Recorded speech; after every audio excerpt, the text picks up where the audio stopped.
All right. Good evening, everybody. This is the Widiots, the Thunderbirds edition. Be coming to you live from the secret underground lair that we both currently inhabit. Two different layers. We don't bunk up together.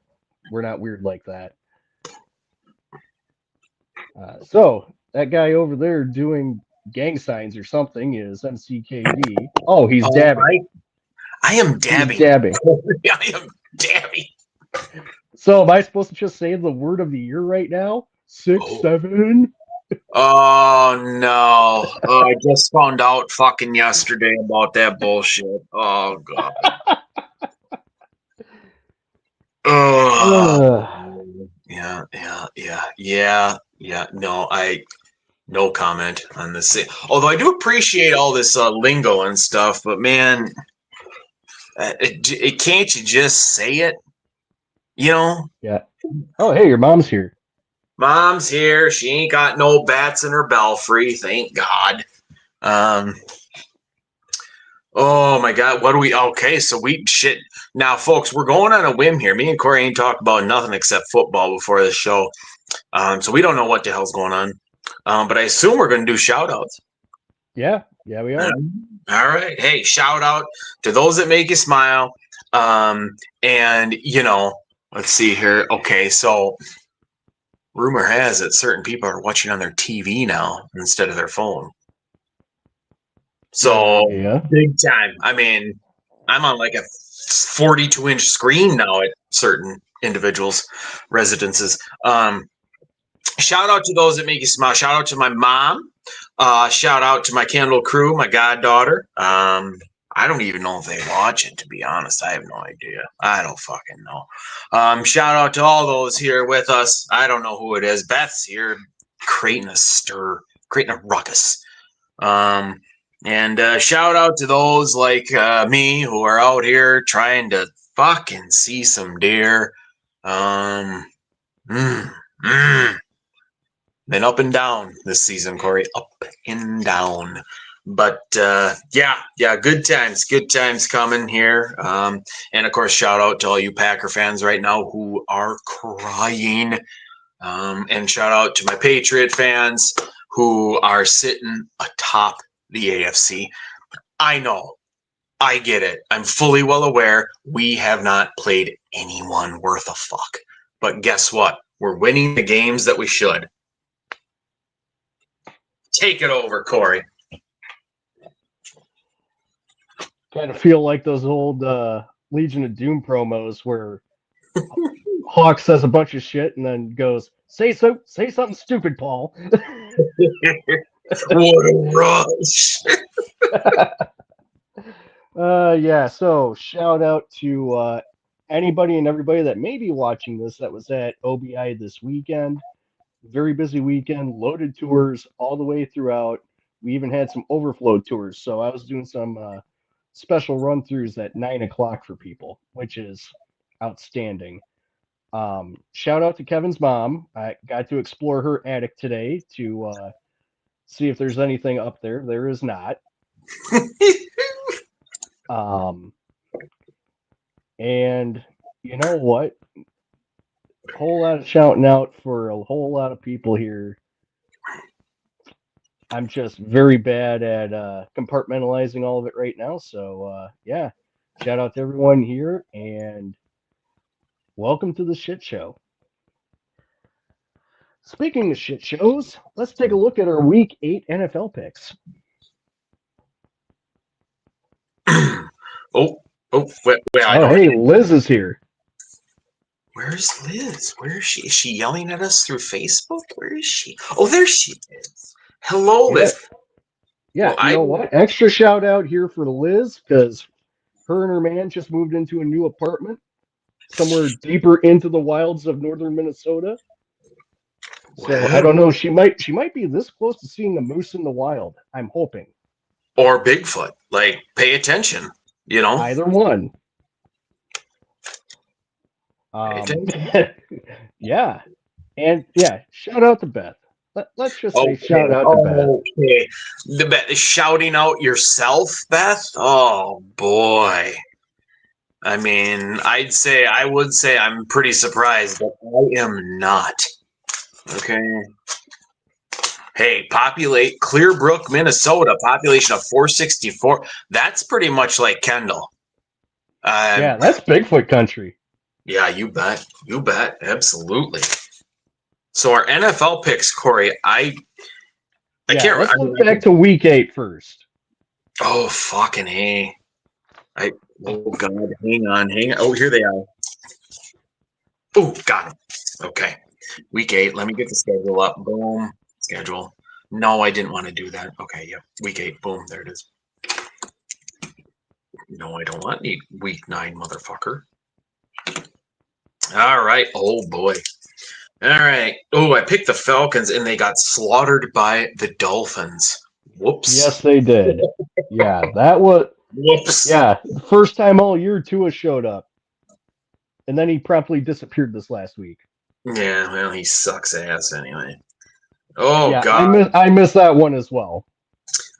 Jets at Bengals. I picked the Bengals. I can't.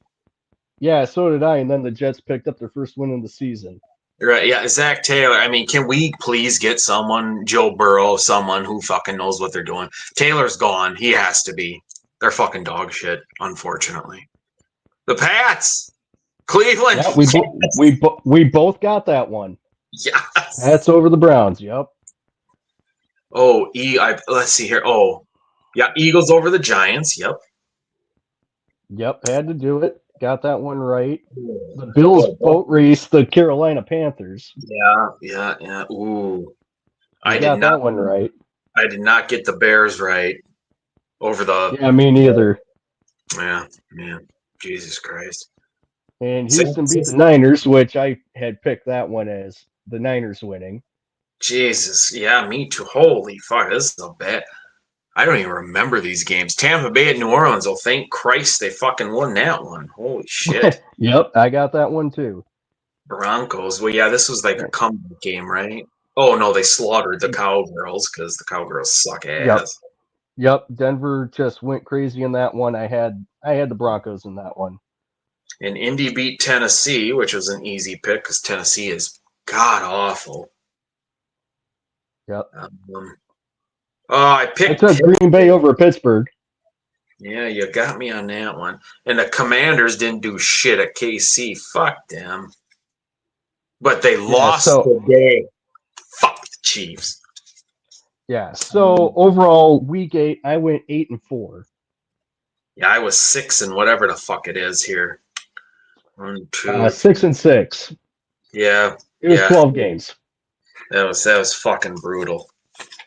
But hey, I am back on the schneid, if you will, this week. I'm 9-2 right now with 1 to play.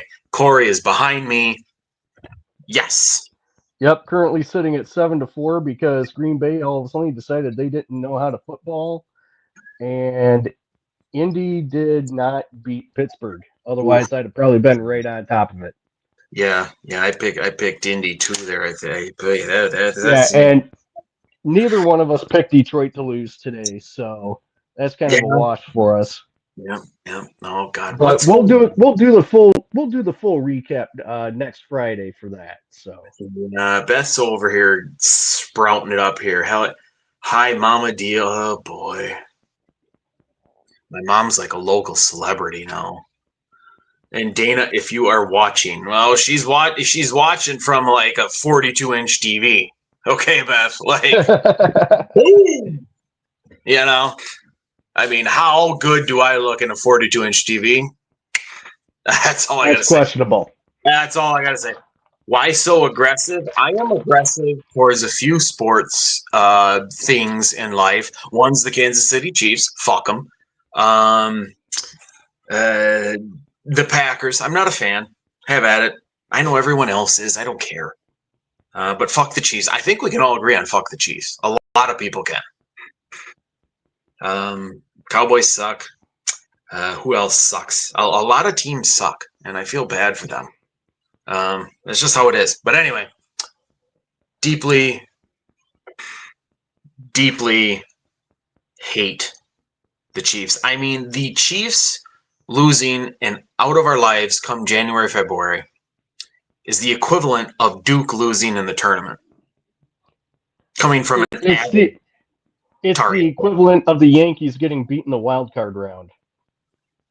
Yeah. I mean, for those baseball fans, and look, the World Series is over. The Dodgers are now champions again. I don't really give a fuck. It would be cool to see the Blue Jays win.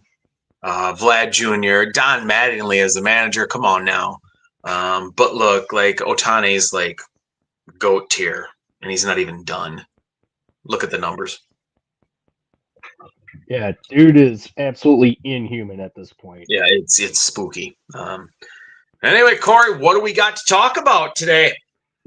Well, we're going to get everything going here. We've already done the NFL talk, and look, ladies, we kept it under 10 minutes. Yeah, so calm down. How you like that? For anybody that's watching, I am actually pointing to the timer that's like at the top left of my screen on StreamYard. But anywho, sir, we are on to the taste tests. Now, in an effort to give you more bang for your buck, I know that MCKD over here has at least one thing. I only have one. So I'm going to increase the value of the evening. I've got, first thing up, Jack Daniel's Tennessee Apple. And then 2 flavors of Pringles I have yet to taste. Okay. So we're going to take a run at it. Got chili cheese fry and pizza, which is going to make for a really interesting combo if either of these are any good. I would recommend doing the booze first. That's what I was going to do. Yeah. I already got my shot poured. Excellent. No, I have not had the JD apple. The JD honey is just not for me. Overall, Jack's okay. I'm not a colossal fan, but the honey is just not good. I've never had the apple. So the honey is questionable. I've heard very good things about the blackberry that just came out. Blackberries, I would put it like way better than Crown Blackberry, and it's also like $10-12 cheaper. It is Crown's super sweet. Like no matter what flavor you get, Crown is very sweet. So if you like sweet shit, that's your go-to. But I don't. I like the traditional whiskey. I like the bourbons. I like to taste shit that's like, holy fuck, what is that? And Jack Blackberry is actually like it's actually really good.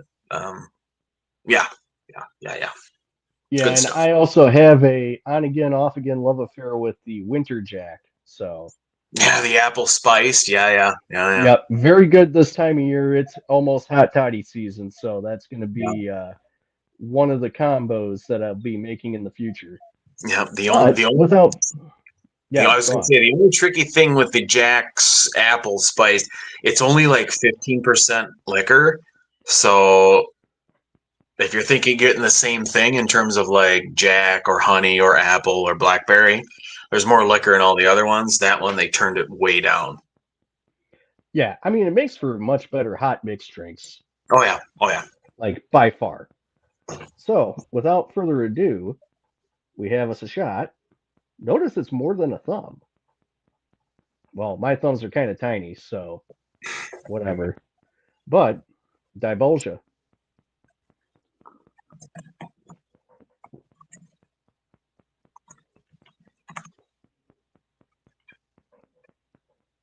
That's solid. I mean, we're looking at 35% ABV, 70 proof. I mean, it's not going to be anything crazy, but this right here, that's a damn tasty beverage.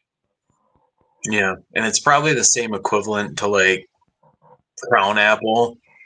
Again, Crown's just more expensive and it's way sweeter, whereas Jack is just like, I was just buy the Jack. It's probably like $25 for a 750, whereas Crown's going to be 30, 32 ish, somewhere in there. Yeah. Oh, holy shit! Long time Oh, no see. This guy. long time listener, first time caller. Preston's here. I mean, You know what? There are times when I would agree with that, but kickers overall this weekend actually had some really good press. If you go back to the Jacksonville game earlier this afternoon, Cam Little hit one from 68 yards, a new NFL record. This is the matchup with the 70-yarder he banged in with like 7 yards to spare in the preseason. So that dude's going to be hanging a 70-plus yarder at some point in the near future. And this is a game that me and Corey talked about before we got on. The Jags won by 1 in overtime over the fucking Raiders, who've been terrible for God knows how long. Folks, that means the Raiders missed an extra point in overtime. I haven't seen any highlights. And it's the good Carlson brother that's kicking for him, not Anders, but Daniel. The ways that shit teams continue to lose is astonishing. Oh, dang, that's right. It's coming up. 2 seasons coming up. Oh, the Raiders went for 2? Oh, imagine that they didn't get it. Fuck. So wait, all Friday. Did they win? They went for 2 before the Jags scored or after? It's got to be after, right? It's got to be after. Or I'm just thinking. Because they would have been going for the win. Yeah. Yeah, I don't know. The NFL changes their fucking overtime rules every year, so I have no idea what they are anymore. Jesus. He says no, so it was a game-winning extra point. Wait. Went for the win. Okay, so they went for it. All right, that makes sense. Oh boy.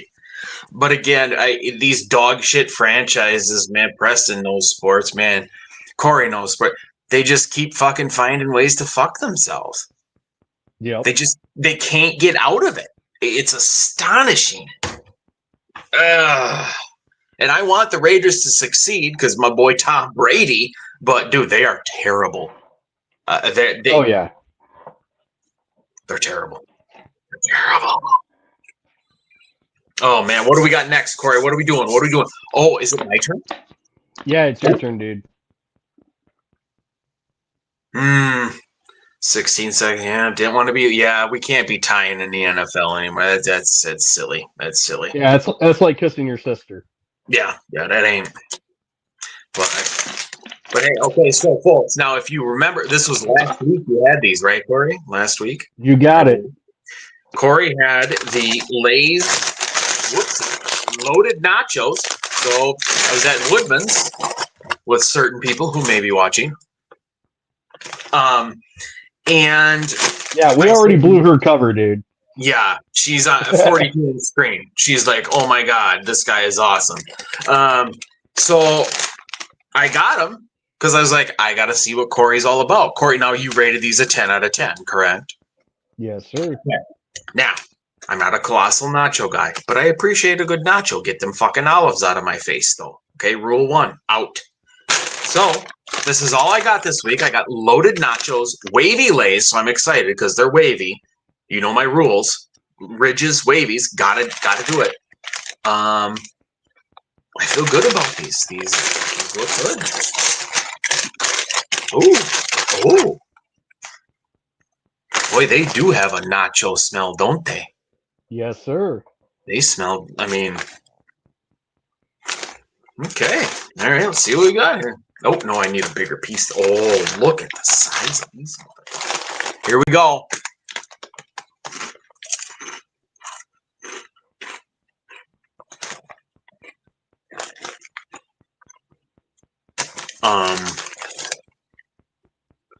Okay.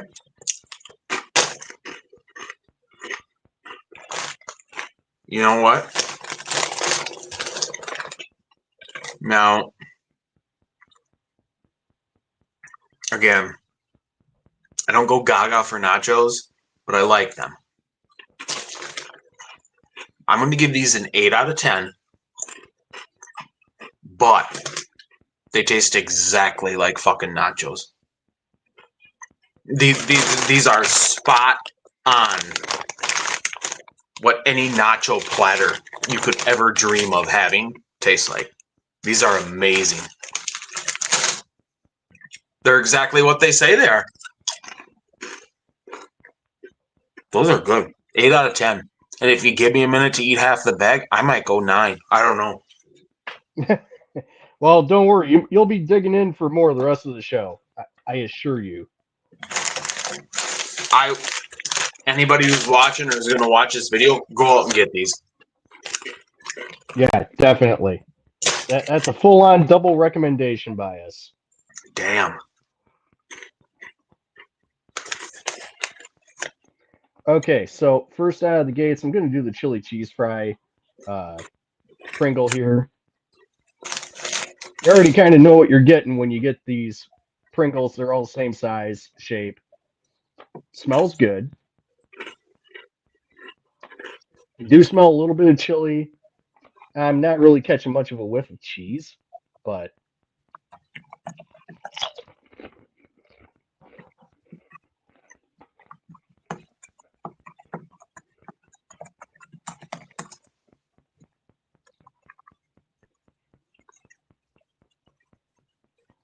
okay, not the worst thing I've ever put in my mouth, which is essentially now my catchphrase at this point. Where's that shirt? That's a shirt. Whenever Beth gets around to making it.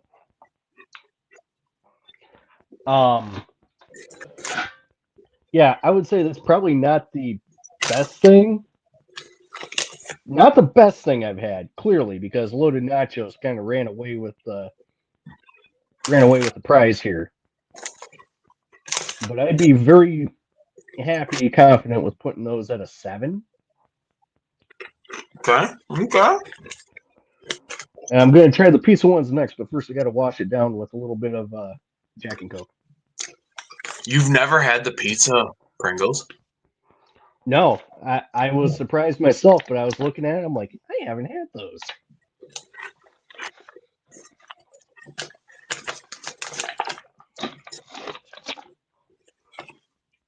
Okay, so we got a little bit of a manufacturing snafu right on the top of the canister here. It happens. Yeah, they don't smell bad, but I'm getting like fucked up chips like that right on top. I don't know. We'll give it a shot.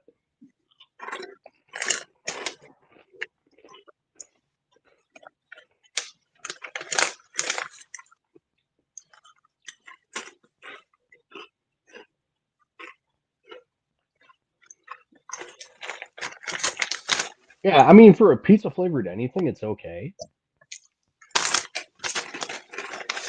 I would say this is closer to the way a pizza burger tastes. It's not full on pizza, but I think it's like pizza burger. So like that kind of salty marinara flavor. Mm-hmm.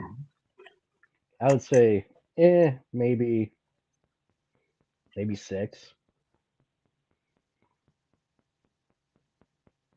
Yeah, 5.5 or 6. It's not the worst thing I put in my mouth, but Well, now you got to do the combo in honor of Belly, he could be in the middle of fucking Arizona right now. We have no idea where he's at. yeah, I do have a little bonus story to throw in here, so maybe we'll find out where he's at by via other means. Oh dear God. Okay, so I got a pizza one and a chili cheese fry one stacked together. I'm gonna let it rip.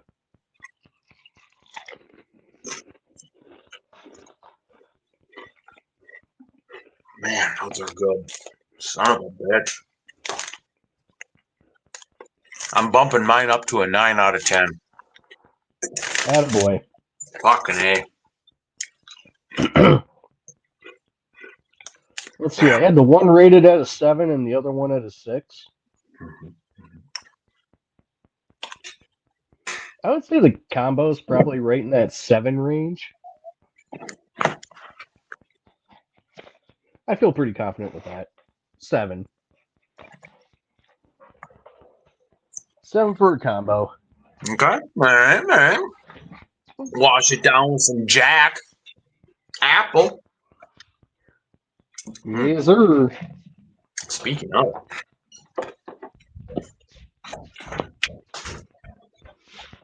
Mm.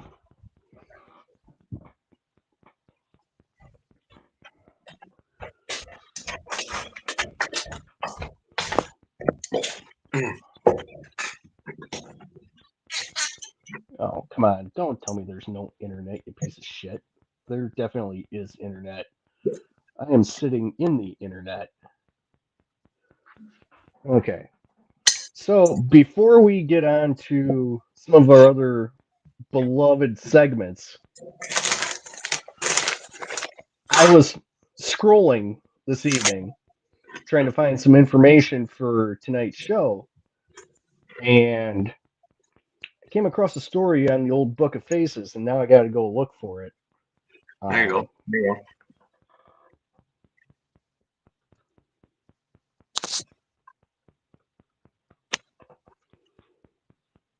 Oh, here we go. Beth has apparently. Has she expired? Yeah. Yeah. R.I.P. Beth. Gotcha. I'll come to your funeral. Oh, Oh, there she is. emergency. Oh, she's got. Oh, Beth, she's got it's to go. It's a Sunday. Yeah. Those wouldn't happen on a Sunday. Well, safe travels, Beth. We will see you when you get back. Boy, oh boy. All right. So while I was kind of going through Facebook before the show here, because that's what us old people do, is we scroll Facebook for our news. Yeah, you got to. I came across this headline. The headline reads, "Unknown object crash near Area 51 fuels cover-up claims." And this is from a Recently? couple days ago. Mm. Yeah, so this is from a couple days ago. Byline, Las Vegas. This is coming from KLAS, written by the legendary George Knapp. Many of you UFO researching fans will know that name. He's the one that pretty much blew the whistle on the whole Area 51 thing. So, article reads, a mysterious object of unknown origin fell from the sky and crashed just outside of Nevada's secretive Area 51 military base. And 5 weeks later, the public is still in the dark. The crash was quickly covered up, both literally and figuratively. 8 News Now chief investigator George Knapp, he named himself in the article. That's high thinking right there. He thinks the official story, as told by the military, is demonstrably false. How quickly might the government respond to the crash of an unknown object? What happened back on September 23rd on public land outside the boundary of Area 51 is a textbook example of how crash retrievals work. And to no one's surprise, pretty much everything told to the public since then is pure fiction, according to George Knapp. Oh, Chris is here. Welcome in, brother. Okay, Chris. Now, you've missed a lot. Okay. I had the loaded nacho wavy lays, which, if you remember from last week, my friend Corey gave a 10 out of 10. I started off as an 8. I just keep snacking on these, Chris. 9 out of 10. Easy. Like, go get yourself some sort of thing. Just saying. And I don't even like nachos. Like, I'm okay with them, but these are fantastic. Welcome aboard, Chris. God damn. Right, so back to the story. Scanners and computers at Dreamline Resort listen to and record radio traffic inside Area 51 around the clock. On the morning of September 23rd, Jorg Arnu heard some astonishing news. I had my cup of coffee and I am listening to Area 51 security, and all of a sudden they got very serious and locked down the base. He learned there had been a large but totally secret air operation in the middle of the night, and that something had gone wrong. We just had an asset go down. We had an asset go down, Arnu recalled. This is not Creech Security, which is another base kind of right in the area. This is Area 51 Security, and they had an asset go down. The next thing you hear, UAV, unmanned aircraft with ordnance. So they were sending the drones up, checking shit out. He picked up details that strict security measures were implemented almost immediately. Not only was Area 51 itself shut down, but within a very short time, so too was a large swath of the Tikaboo Valley. It became clear that some kind of aircraft had crashed miles outside Area 51's boundaries on public land adjacent to Highway 375, also known as the ET Highway. Arnu jumped in his truck and headed south from his home in Rachel, but while driving on what's known as Mailbox Road, he ran into armed patrol. They had guns in front of them, not pointed at me, but very visibly in front of them, and it was clear they meant business, Arnu said. He backtracked and headed south on the ET Highway to Groom Lake Road, the main entrance to... Motherfucker, it jumped on me. Yes. Yes. He backtracked and headed south on the ET Highway to Groom Lake Road, the main entrance to the base. It too was blocked off by sheriff's deputies and military security. A military helicopter with an attached basket was sitting there, presumably ready to haul out the wreckage of something. A pair of porta potties suggested the team planned to be there for a while. Almost the entire valley was shut down, Arnu explained. At the Little Ailey Inn in Rachel, which is a famous restaurant in Rachel, Nevada. Employees were in the dark about a crash, but saw the beefed up security at closed off roads and knew something big was unfolding. Crashes are not an everyday occurrence, but locals have seen plenty of them over the decades. If this thing would have crashed anywhere within the restricted airspace, we would not have known about it, Arnu said. After being turned away from the presumed crash site, Arnu and the aerospace sleuths on his website, dreamlandresort.com, began gathering and sharing bits and pieces of information. The FAA had ordered the closure of airspace over a particular spot in the valley. That was a big clue. Then, 4 days after the crash, the security teams vanished. Arnu went back for a look. The Air Force had used heavy equipment to plow a dirt road across a section of desert. Arnu followed it and found what he thought was the crash site, then shared it online. That's when things got strange, even by Area 51 standards.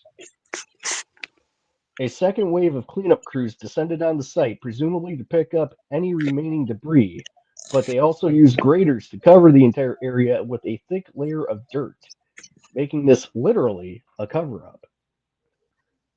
Creech Air Force Base, which is home to a fleet of Reaper drones and other UAVs, issued a statement explaining that the, quote, unmanned aircraft was one of theirs.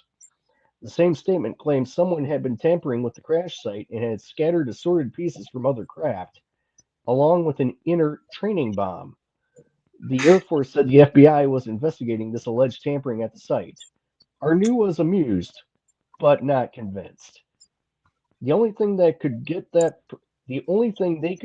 person for is littering on public land. That's the story. It came from Creech, and now the FBI is investigating, Knapp said during an interview with Arnu. Do you think that's bogus? That's absolutely bogus, Arnu responded. I think it was designed to make people not go there, discourage people from going there. Arnu drove back out and realized the site he had first videotaped was a staging area, not the crash site. 200 yards away, the telltale burn marks on Joshua trees indicated this was where the object slammed into the earth.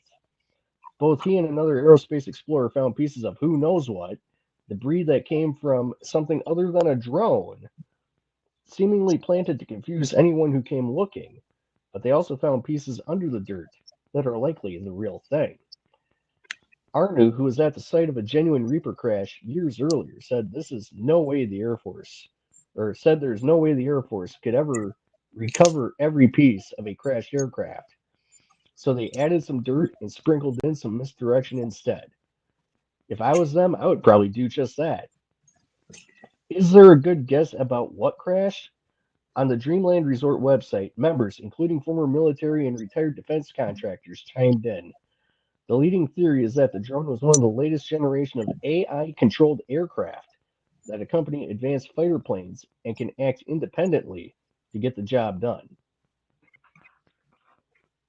So, there you have it. Shit's crashing over by Area 51.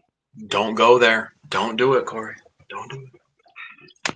Don't do it. The only time I even would have been close would have been when that whole Storm Area 51 thing came up, like back in 2019. You can't even get next to it. No, you get anywhere near the gate, and they got a guy in a truck right on you. Yes, sir. That is if you don't get buzzed by a Blackhawk. Like, if I were elected president, that'd be like the first place I'd go. Like, what's going on around here? You know, Bill Clinton said the same thing when he was running. I think when he got into the White House, somebody pulled him aside and was like, "Sir, that ain't happening."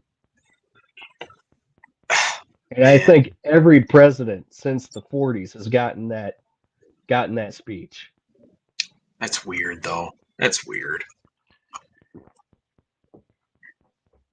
But I mean, that's just like the crazy conspiracy theory guy that I am, you know. Could it be something that's very easily explained? Sure, it could be. It could be.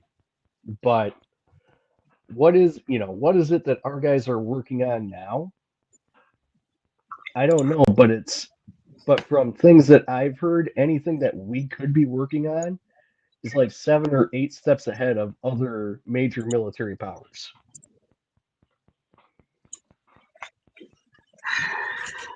I don't like secrets, Corey. I don't like secrets. Yeah, trust me, I don't either. So here's something that's not a secret. This is a favorite segment of not only us, but the rest of the audience. It is now time for Florida Man versus Midwest Guy.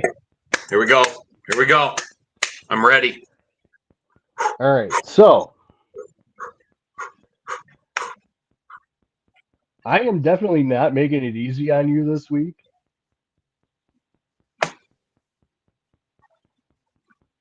I think the two that I picked could be interchangeable. And that's the only thing I'm going to lead you with. All right.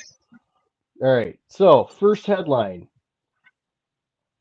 Man wakes woman up by mumbling next to her in bed. Deputies catch him sleeping in her car. That's the first headline. Second headline. Accused stalker used Grindr to send strangers to victim's home for over a year, police say. Oh, Jesus Christ. Now, for those of you that are unaware, Grindr is Tinder for people of the LGBTQ community. Boy. Oh, boy. Midwest, Florida. Grindr doesn't have anything to do with it per se. Oh, fuck. This is a tough one, Corey. This is a tough one. God. I mean, just because we got more people in the Midwest, I'll say the Grindr is Midwest and the other one's in Florida. Nailed it. Yes. Boom.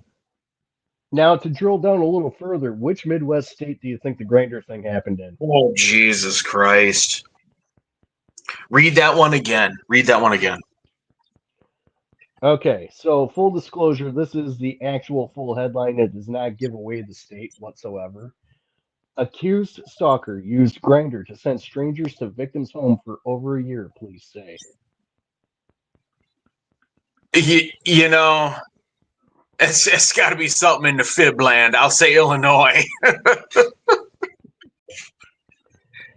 Yeah, I'm actually going to pull up Chris's guess here too.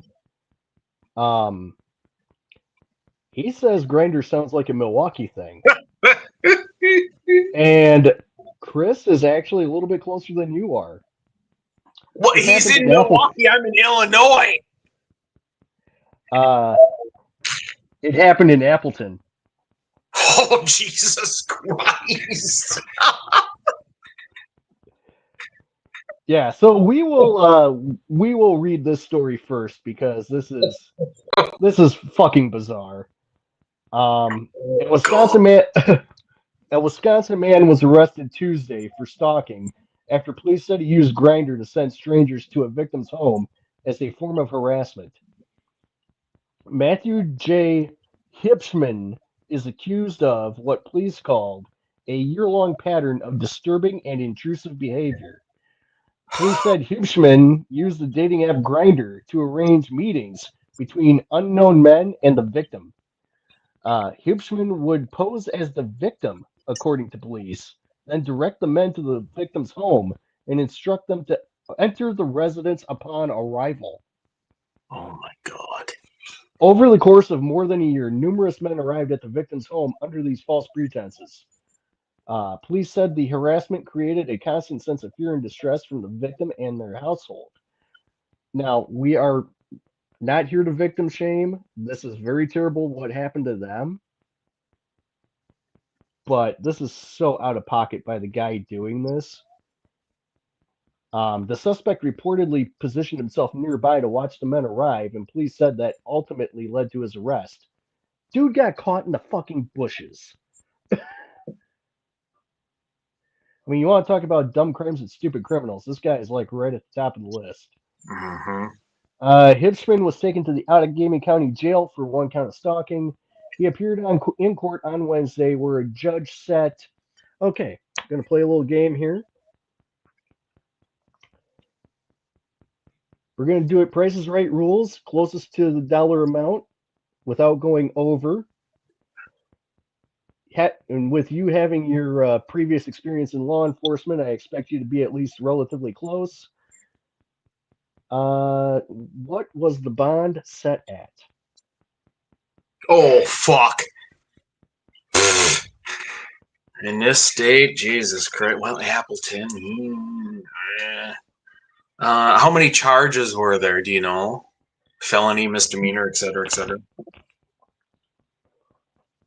Or what were It does not say. It just says one count of stalking. Oh, fuck.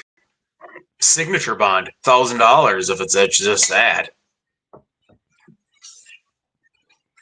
$5,000 sig. He's getting out the next day.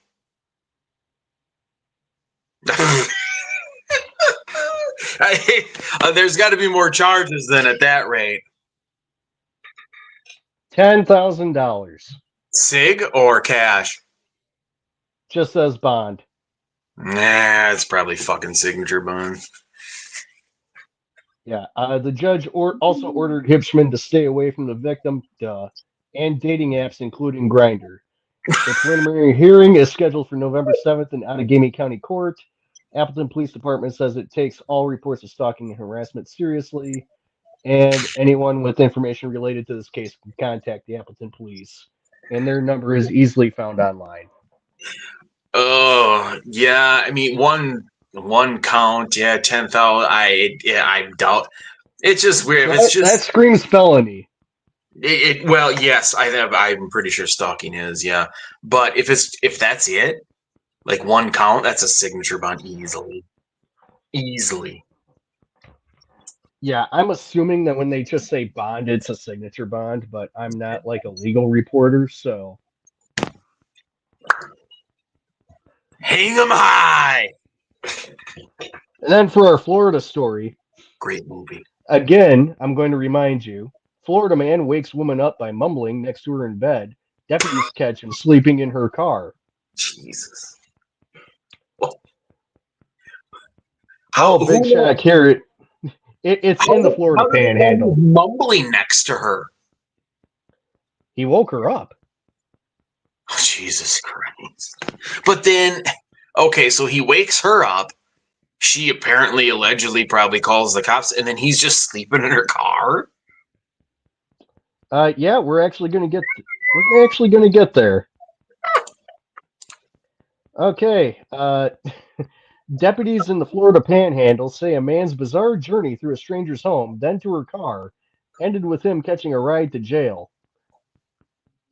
Oh, this guy's a winner. Just wait till you see a picture of this dude. Oh. According to the Walton County Sheriff's Office, a woman called 911 from her home near Defuniak Springs around 5:30 a.m. Tuesday. They told dispatchers she woke up to a man standing next to her bed, mumbling and appearing disoriented. Oh, fuck. The woman told deputies she yelled at the man, later identified as 40-year-old Elijah Spencer, at which point he walked out the back door.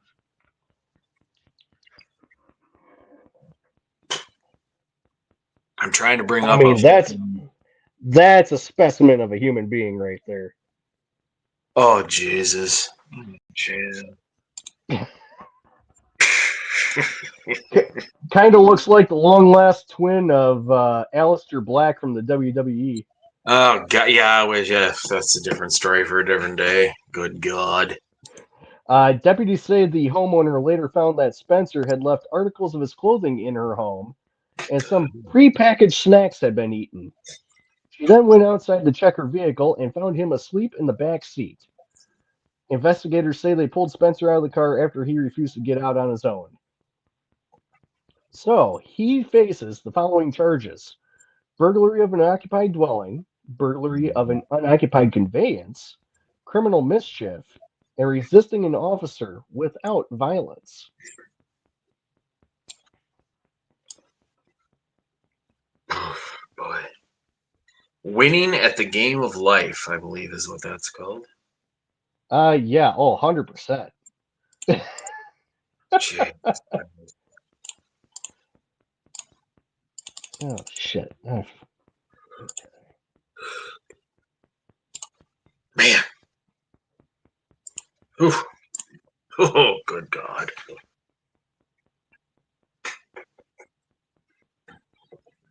Oh, man. Yeah. Yeah. What do you do? yeah, exactly. Jesus Christ. Okay. I got to very suddenly the article that I did have pulled up for tonight's spooky talk has disappeared. Doo-doo-doo-doo-doo-doo-doo. Well.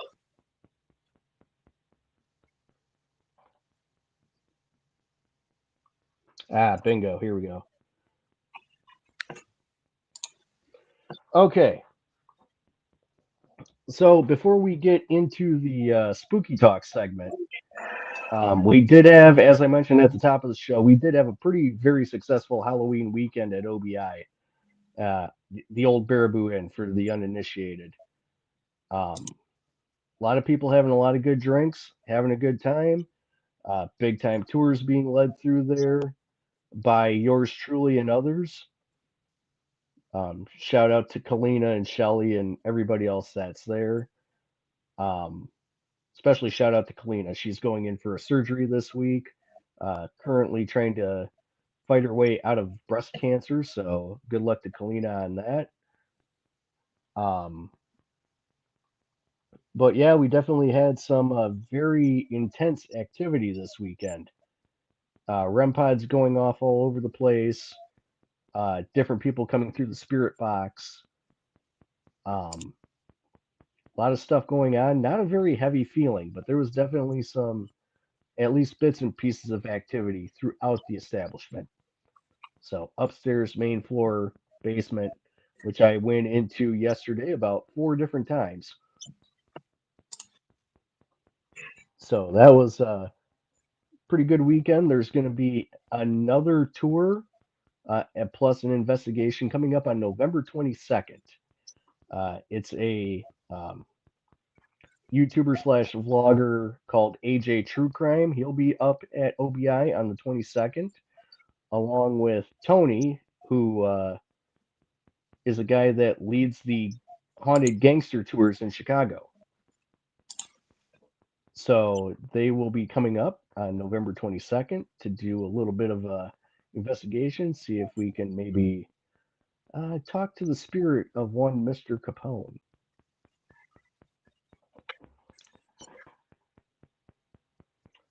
Yeah, Liz knows the basement all too well. Accidentally touched the wall down there and got overcome with something. The fact that it took like 5 of us to get her out of it that night was just crazy work. Thankfully, she came out of it on the other side just fine. But so shout out Liz for braving out a haunting.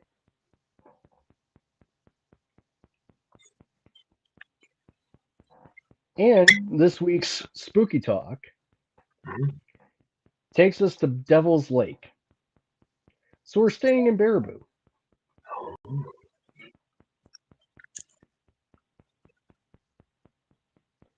And this is an article called Protected by Thunderbirds off of the devilslakewisconsin.com website. So this is the official webpage of all things Devil's Lake. They also give a shout out to the sea creature of Devil's Lake. But we're not talking about him today.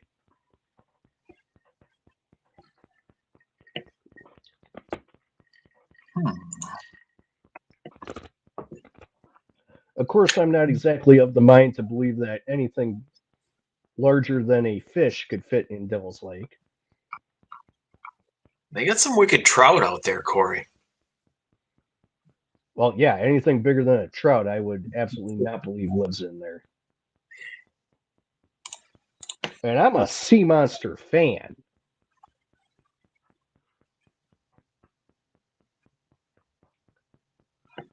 Okay, so on to the article. Looking back, lake spirits and monsters were thought to live in Devil's Lake since the end of the last ice age, some 10 to 12,000 years ago.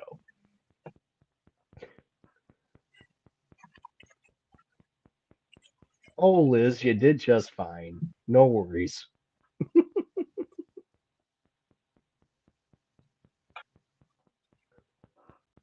The ghosts know you better now. You can come back anytime and they'll probably recognize you.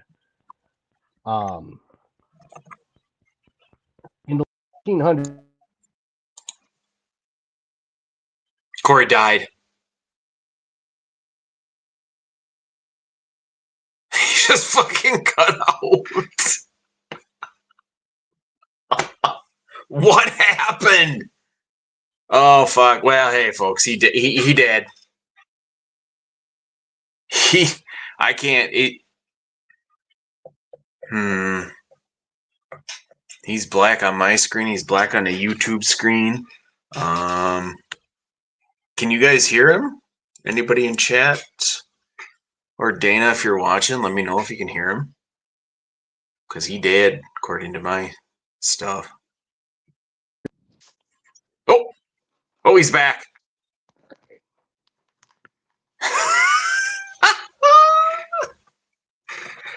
I thought you died.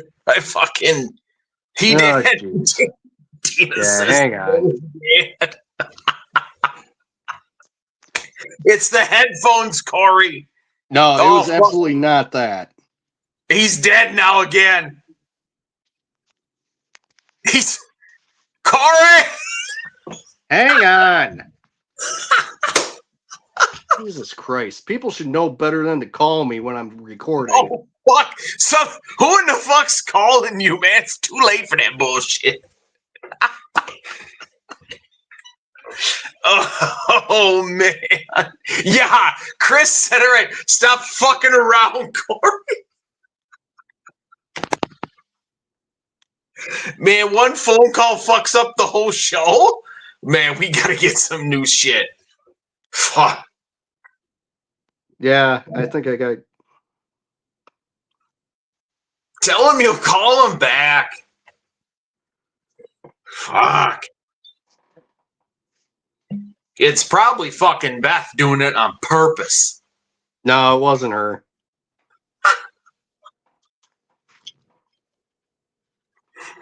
No, he did. Oh, fuck, man.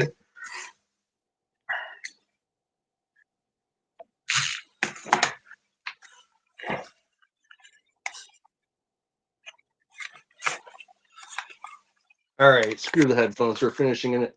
Finishing it raw dog. Can you hear me now? Yes. All right. So back to the article. I'm just gonna start from the top. Looking back, lake spirits and monsters were thought to live in Devil's Lake since the end of the last ice age, some 10 to 12,000 years ago. In the late 1800s, when the first settlers came to the area, the locals, whose ancestors had lived here since the last glaciation, told stories of a battle that ultimately created Devil's Lake. Thunderbirds are everywhere within the history of and culture of Native Americans. Thunderbirds were strong, massive creatures, large enough to lift humans right off the ground and carry them away. While each story has some variation, generally the Thunderbirds were the good guys who controlled the upper world and sometimes kept bad people in line. The underworld was often controlled by water spirits. Some said that the Thunderbirds were created specifically to control water spirits. Well, our story tells of a long ago battle that had been fought right where Devil's Lake is located today. The Thunderbirds, also known as our heroes, led a full on assault on water spirits who were inhabiting the depths of an unnamed body of water that existed here far back in history. Maybe the mysterious river geologists talk about today. The Thunderbirds would fly high into the clouds and fire thunderbolts down into the water and surrounding shores. The water spirits fought back by throwing large stones into the air and creating water spouts. Swirling tempests from the depths of the water would rise to ensnare the Thunderbirds and pull them down. The pitched battle went on for days and days. In the heat of the battle, trees were ripped from the ground. Even the stone cliffs were split, crushed, and crumbled under the enormous firepower of the warring spirits. The land was laid waste and the lake created. And of course, now you know why the lake is surrounded by broken rocks and boulders. Even when the first surveyors arrived at Devil's Lake in the 1800s, they described a place that was hard to move through and a lakeshore that took them a full day to navigate. If you pull out a photograph from the beginning of the last century, you can see the bluffs looked much different, and dare I say, more war-scarred than they do today. Finally, the battle ended. The Thunderbirds had vanquished the water spirits. Having won the battle, they returned north to their nests, according to the story I've been told many times over the years. Interestingly, an Ojibwe legend tells us that the Thunderbirds lived in all directions. They arrived each spring with other migrating birds to battle the water spirits in the summer when they were the most dangerous. Then the Thunderbirds would also head south in the autumn. This legendary battle is just one possible reason Devil's Lake was named Sacred Lake. Or, and I hope to God I do not butcher this, with all due respect to the Ho Chunk people who I used to work for, they also called it Tawakunchuk Da. Other translations you probably know, such as Spirit Lake, Holy Lake, Bad Spirit Lake, and of course, Devil's Lake.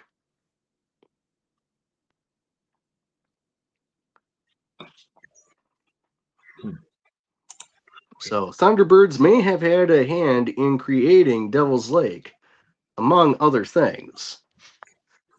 And that is the nickname there in Baraboo, Corey. Yes, it is. 2 words it is. Baraboo Thunderbirds. And of course, Thunderbird Lanes. Yep, definitely. Top of the list.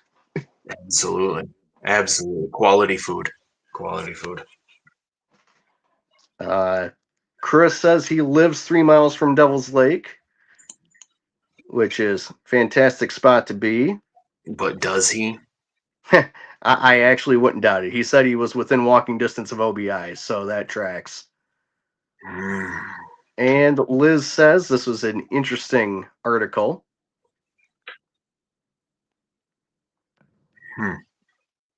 And of course, when the phone call derailed me, Kim Gadursky had to jump in and say the sea monster got him. Well, now, yeah. Hey, she's got a point, though. At Loch Nessie, he could be out in the middle of that fucking lake. Nobody'd ever know. What is it, 80 foot deep out there? Merrimack. Oh, Chris. Yeah, there you go. You gotta get out of that town, Chris. You gotta.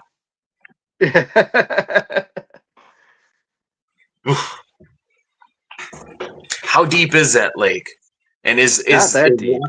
Is Loch Ness out there? I wouldn't be surprised. I've heard people tell me it's not that. It's too shallow for a sea creature. If Kim says Nessie's out there, I believe her. I don't know. I stay away from them DNR owned properties, Corey. Yeah, I'm aware. I do my best. Too busy for me. Although I was where? Oh, Baxter's Hollow. Oh yeah, I've heard of that. I hit her up. I was, took the dog out there. Took the lady. Good walk. Nice walk. Good territory out there. No complaints from me. Right. Who knew? Chris says the average depth at Devil's Lake is 30 feet with a max of 46. Well, fuck, that ain't nothing. Shit. It's like Dutch Hollow shit. Ain't no sea creature out there. Although I don't think so. No. All right. Well, that brings us to the main event of the evening. We have the Mount Rushmore of ghost hunting shows. Now, Kevin let it out prior to recording that he's not sure he's seen 4 ghost hunting shows. But I got some doozies, Corey. All right. Well, glad to hear it. So we'll get things started off with my number 4, which is one that kind of caught fire prior to the pandemic, and they've managed to stay kind of in the forefront, at least on YouTube and other streaming platforms after Discovery went and had their big hullabaloo about ghost hunting shows. So first up on my list at number 4 is the Ghost Brothers. This is 4 guys from the South. 3 guys from the South. They go all around the country. They're looking for different haunts. They've done some investigations in Wisconsin, mainly out by Lake Michigan. It's Marcus, Dalen, and the other dude's name is escaping me right now, but 4 good dudes. They're hilarious, and they definitely have their own unique approach to the paranormal, and they, like all of the good teams, they approach everything with respect. Jawan, yeah, that was the one I missed. I don't know. I don't think I've ever seen that, but Ghost Brothers here. Where they out of? Atlanta. Interesting. Yeah, currently Dalen has a YouTube channel where he goes to different cemeteries and tries to speak to the people buried there. Oh, fuck. With some pretty solid success. He's already explored a couple of the cemeteries in New Orleans, if I'm not mistaken, among many others. All right. Now, as Corey had mentioned, I I don't know if I've seen before, but I wrote this down, and then I do have an honorable mention, which we will get to later. My number 4 that I wrote down before whatever. Scooby-Doo. Come at me. It's a ghost hunt show, right? They were always looking for the ghosts. Yeah, and did they ever find any? No. Well, no, technically, but they would have got away with it if it weren't for those meddling kids crying out loud. I'm saying Scooby-Doo is my number 4. Does it got anything to do with actual ghost hunting? Probably not. But man, what a good show. Oh, and You're not wrong. By the way, shout out to, well, you know who. I wrote down my results on a paper towel today. So yeah, they don't have paper where I'm from, Corey. We write it down on a paper towel. There you go. Any port in a storm. All right, what's your number 3? All right, so I think we're gonna. Well, I wouldn't say we're gonna see a pattern with my list, but at the same time, you just might. I don't know. But my number 3 is Kindred Spirits. That's hosted by Amy Bruni and Adam Berry. It took me a minute there. I almost forgot Adam's name. And their resident psychic medium is Chip Coffey. Probably one of the top in the game. They've gone to all of the major hotspots. They've checked those out.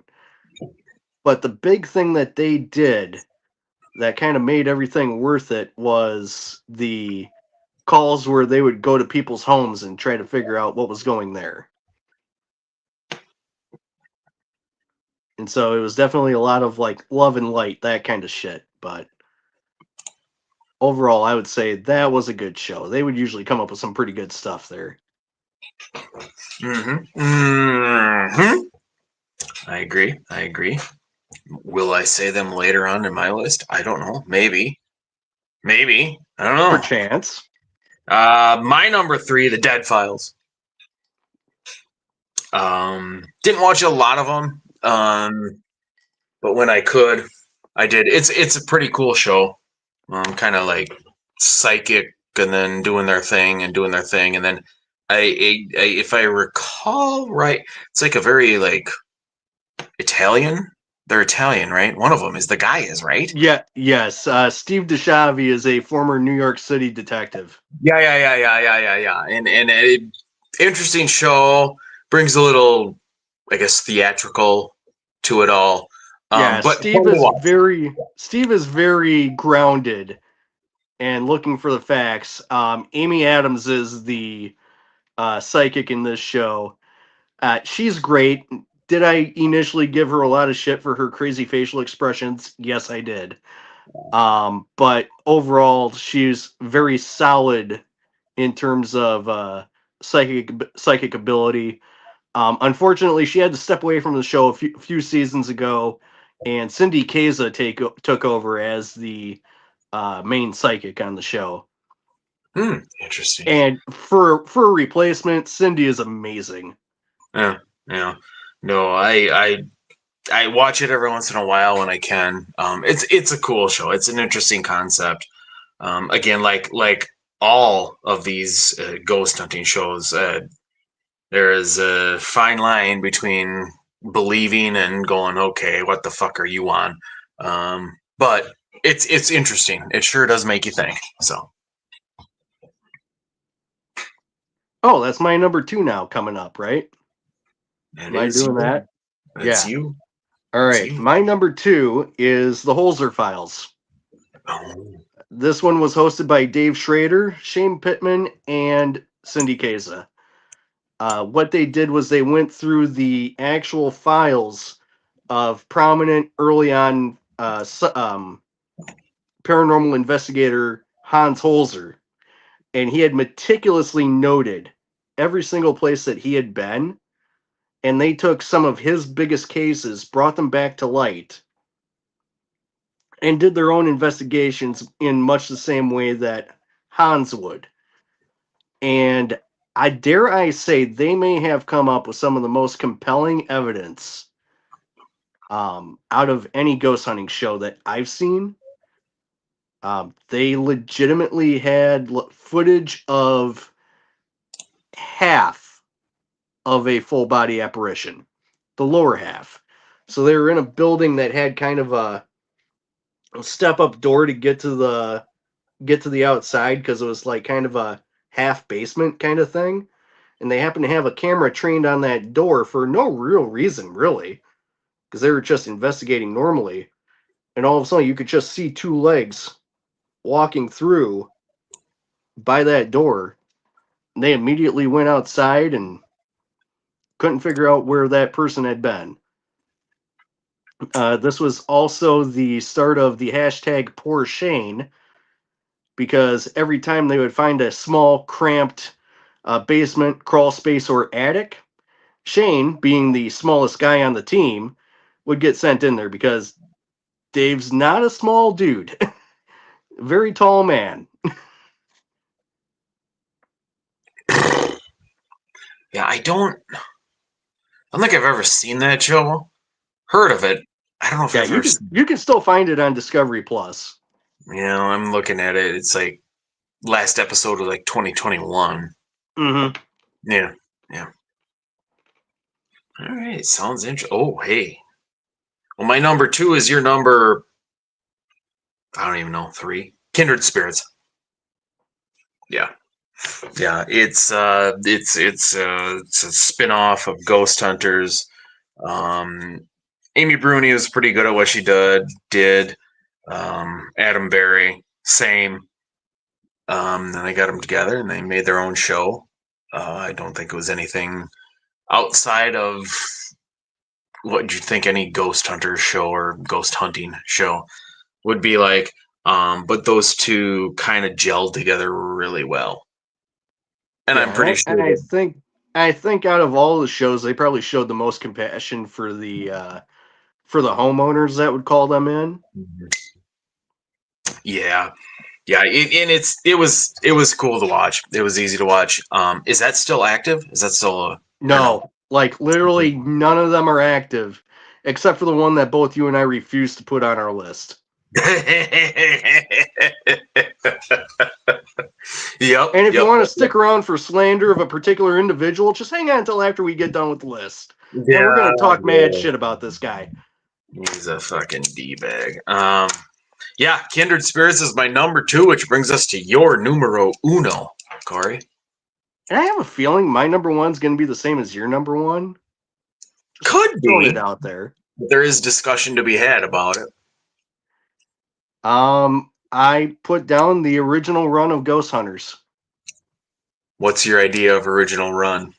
Who? 07 or whenever they started, all the way till Who though? Who? all the way till Grant left. Okay. And my number 1 is Ghost Hunters as well. There is no ghost hunting TV shows after Ghost Hunters without Ghost Hunters. It just doesn't happen. It doesn't exist. Sorry. True. Don't like it. Zach Baggins, get the fuck out of here. I would say OG cast. You got Jason, Grant, Steve, Dave Tango.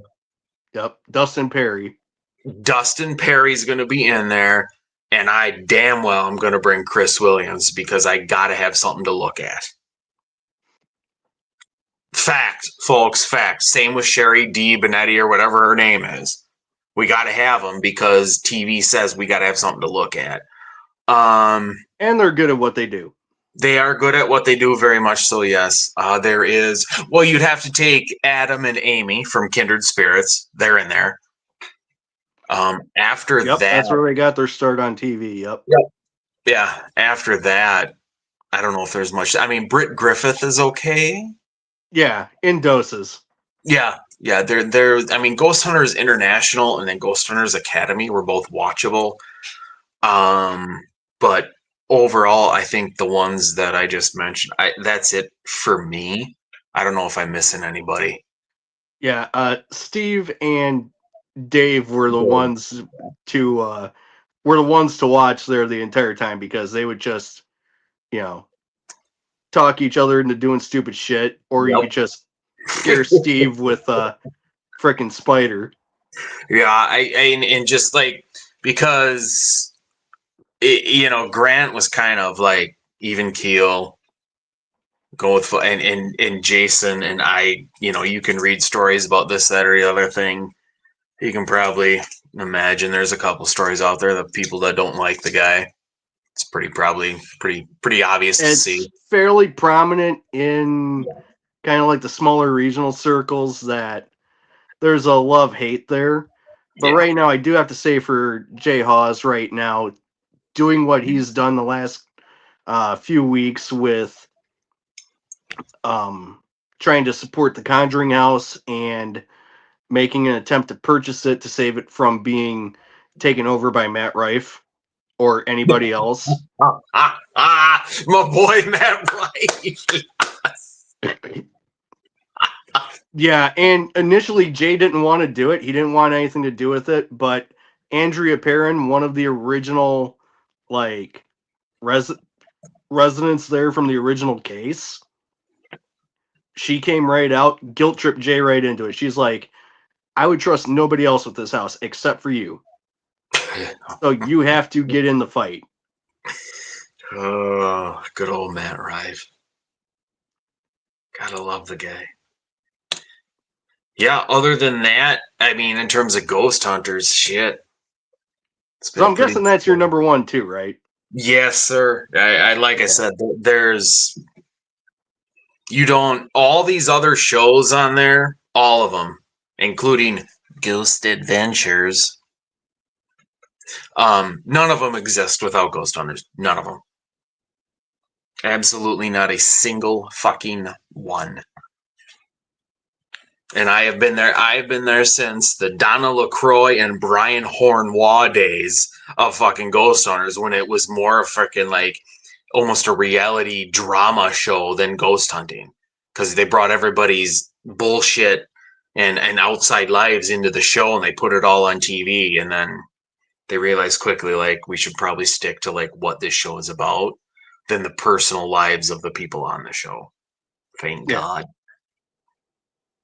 Yeah, it's I got a few seasons on DVD, and after that, and the whole split with Jason Grant, and then Grant doing this and Jason doing, and then Jason taking. I ain't got time to pay attention to it. Either you boys get along or you don't. I ain't got time to fuck around with it. So, to my knowledge, they still do. That's just they don't see any like, I wouldn't say profit in working together anymore, but they just, they just realized it was better for them to stay friends by not being in each other's business like that. So Grant still does paranormal stuff. yeah. Currently he's doing Grant's currently doing some travel company type shit. So he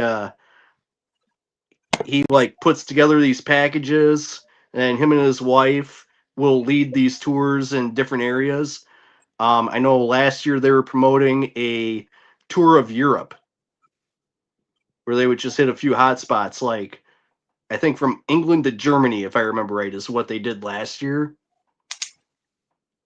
Who knows? Maybe it's profitable. Of course, there's plenty of stories if you dig deep Oh enough yeah, on why certain people weren't, supposed to do this and do that. yeah. So dipping into the old honorable mentions list, I got a fair few here. So first of all, I'm going to kick it off with Destination Fear. This is three younger cats from Minnesota that just, with a camera and a dream, went out on a bus and or an RV and just toured a bunch of the different hotspots around the country. Good kids. I say kids because they're like 20 years younger than I am. And they just went out and did what they believed in. And right now, they're still doing it on YouTube. I don't remember the name of the YouTube channel offhand, but they're still doing the same thing, just without the constraints of network TV.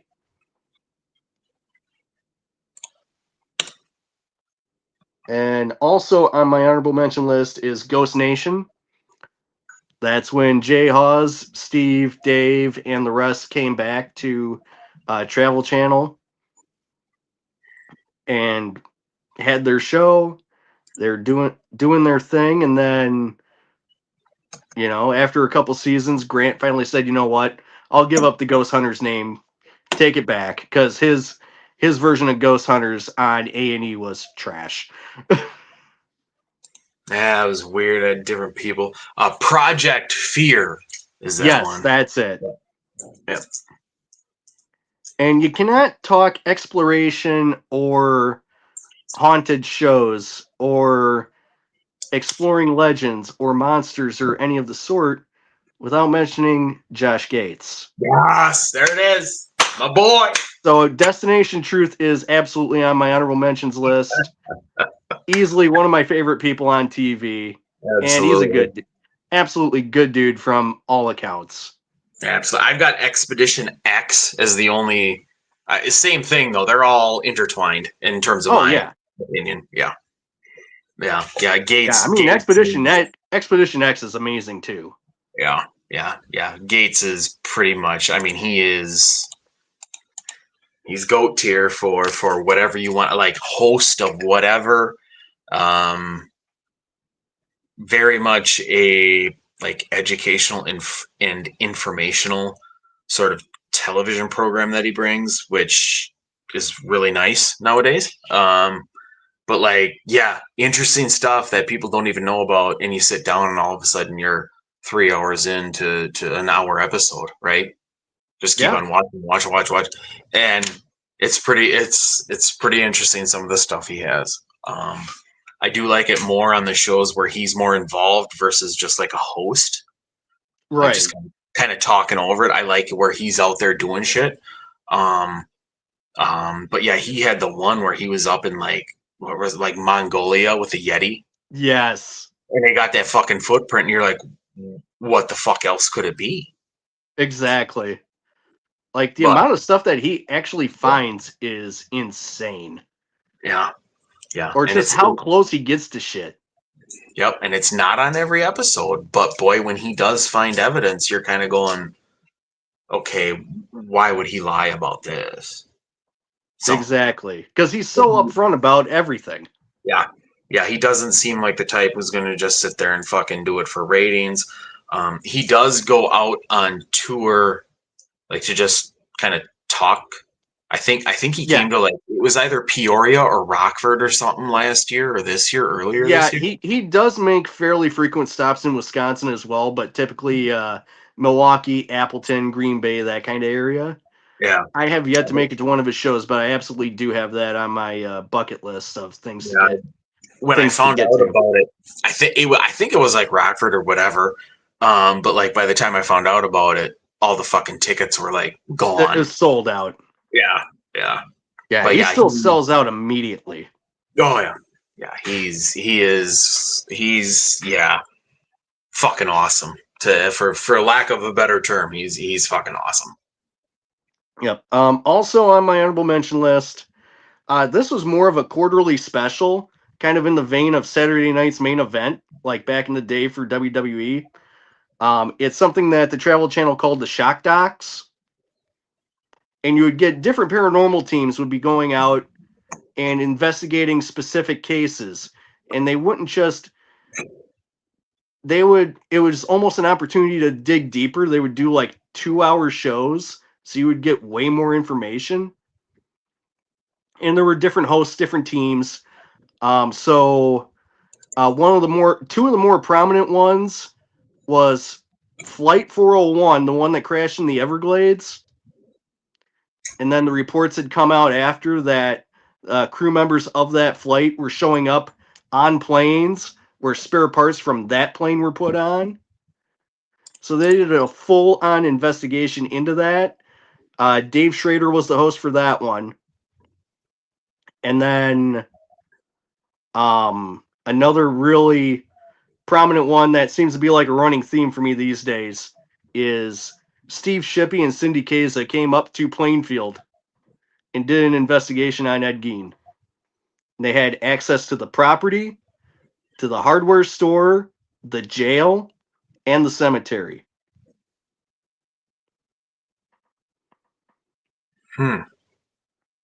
Okay. And a lot of what they were picking up out on the Gein property was his mother. Like, she was very prominent. Interesting. Very challenging of people. I believe that. The good news is, Corey, the Seahawks are up 28-0 on the Commanders with 4 minutes to play in the second quarter. All right, good to know. Yeah, that game's over with.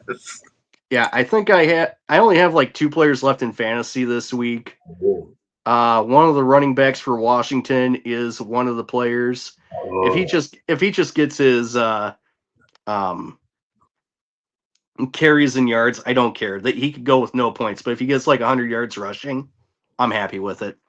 Well, if you're going against Sam Darnold, he's got 4 touchdowns. So no, I'm not going against Sam Darnold. all of the quarterbacks in our matchup played in the early window, so I got lucky there. All right. And then the last one on my honorable mention is Fright Club, which was a clip show that was hosted by Jack Osborne and the Ghost Brothers. So that definitely makes my honorable mentions, as does Paranormal Caught on Camera. That's a fun, just like brain rot to just sit and watch for like 6 hours straight.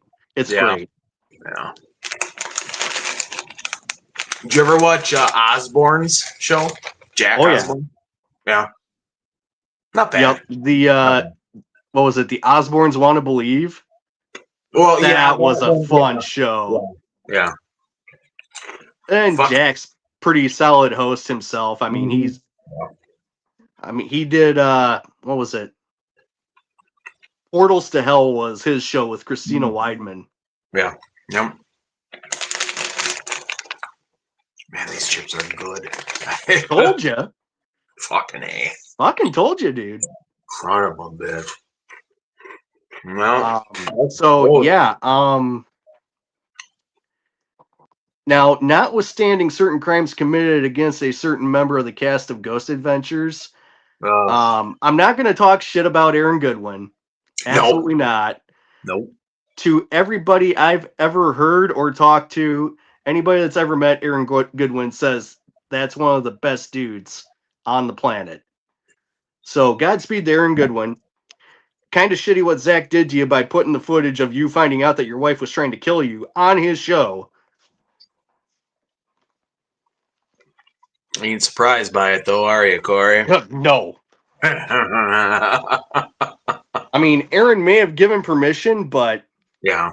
No. Yeah.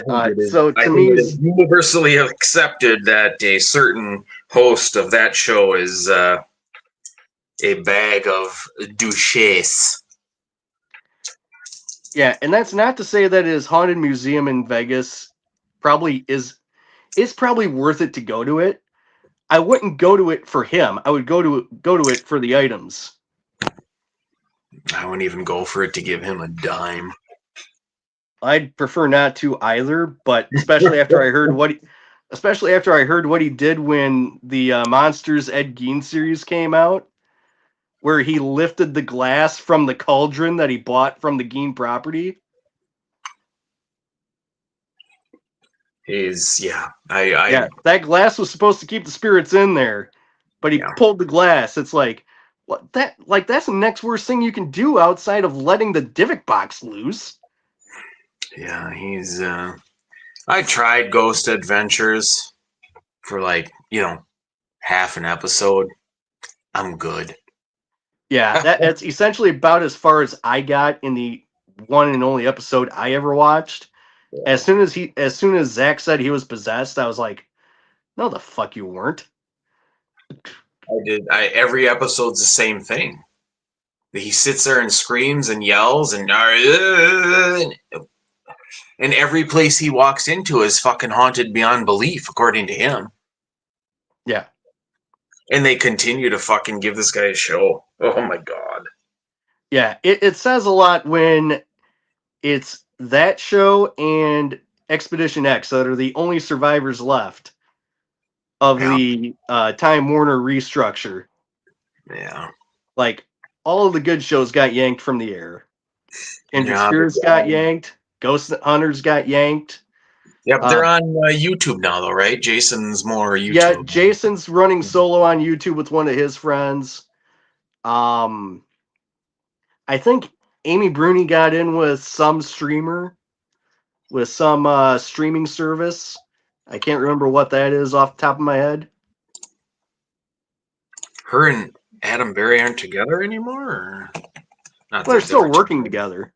IRL, but yeah, they're still working together as far as I know.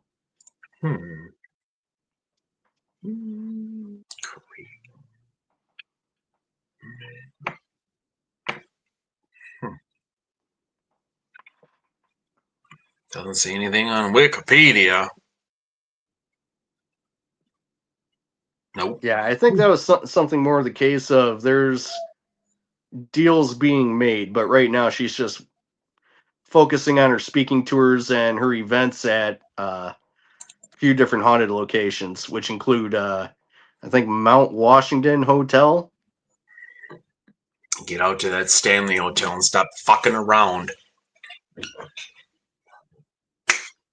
Well, I have told certain people to leave their husbands out there if they want to get rid of them. Place looks just cool. Let them get lost in the hotel and just go. Fuck, man. If I'm walking down that red carpet and them fucking twins are at the end of the hallway, I ain't fucking going back. Oh, that was on Jeopardy the other day too. So I don't know what the category was, but the puzzle was red rum, red rum, red rum, red rum. And I got it too. I got it. Yes. Well, what do we got next week, Corey? What do we got? Well, I think we'll be back on Friday night. Any undetermined events notwithstanding. I think we'll definitely be peering ahead into Week 10 of the NFL, looking at what went right and what went wrong for us during Week 9. It's November now. We got to be thinking about Thanksgiving. Yep. And Beth, we're not done yet. You know that we got this whole Midwest goodbye thing down to a science. So we're probably going to be on for at least another half hour. Oh, the fuck we are. No, we're leaving just because Beth came back. Boom. Nah, homie, don't play that. Okay, Chris. Broncos now. Wait a minute, Chris. Talk about one of the more overrated teams in the NFL. Whoa.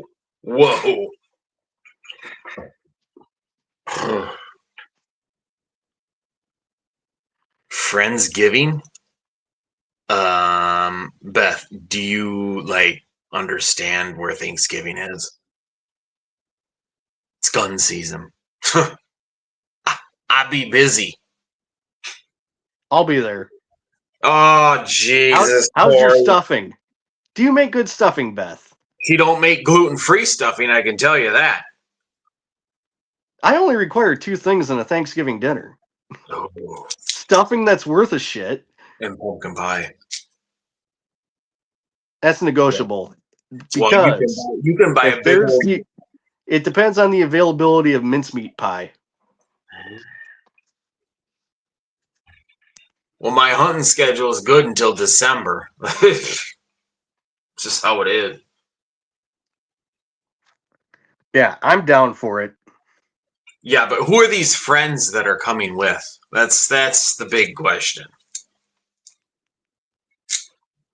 I mean, if it's the OBI crew, I am out. Those people are fugitives. Ooh, green bean casserole though. Yeah, that's solid. I gotta have me some pumpkin pie. I don't have friends. Well, let's say, yeah. Yeah, we knew that, Beth. We were just hoping, we were giving you a shot here to come up with something. Well, I mean, could we just have like a bunch of loaded tater tots as our meal? Is the OBI open on Thanksgiving? No, we're going to be open the 22nd, and that's it. Well, I don't know when that is. That Friday or Saturday? It's a Saturday. Ugh, that ain't gonna work. Well, we'll have to figure something out apparently because Beth's having friends giving. Beth, why don't you have it at your place? Okay. What's this say? OBI. I mean, it should be a thing, but Corey, do you know anything about the charcoal thing or no? The people that that you're in contact with for that need to reach out to Shelly via text. No, it's yep. The other half of me heard that, and they will let them know. Although I already know, I'm sure they got the name and number. I'm ready to draw some charcoal. That's all I'm saying at the OBI. I'll be. Yeah, there's definitely interest there. So Let me just tell put you, that out there. my artistic ability of barely being able to draw a stick figure is going to be showing in full color when charcoal is involved. All right. Well, can't wait to see that. Um, but yeah, you know what? I think next week we can start off with, because November in Wisconsin Is hunting season. Period. the focus is on two things, especially when the Badgers are playing like shit and are not in contention for a Big Ten title. Whoa. It's deer hunting and Thanksgiving. Well, I'd say deer hunting, but go on. Well, anybody that knows me knows I'm not skinny, so Thanksgiving is definitely on the top of the list. And given my statistical ability to catch deer, being that I catch more deer with a vehicle than I do with firearm,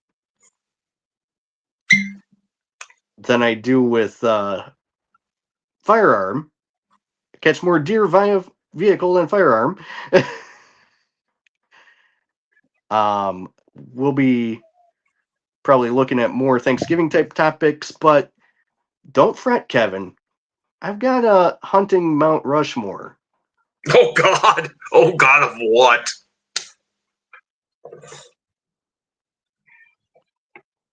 Hunting related songs. Oh,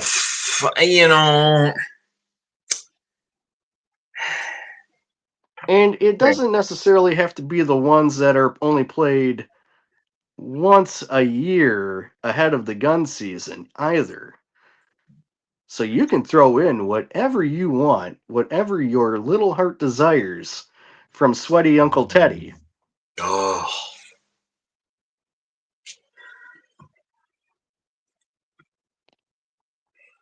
I mean, there's plenty of options.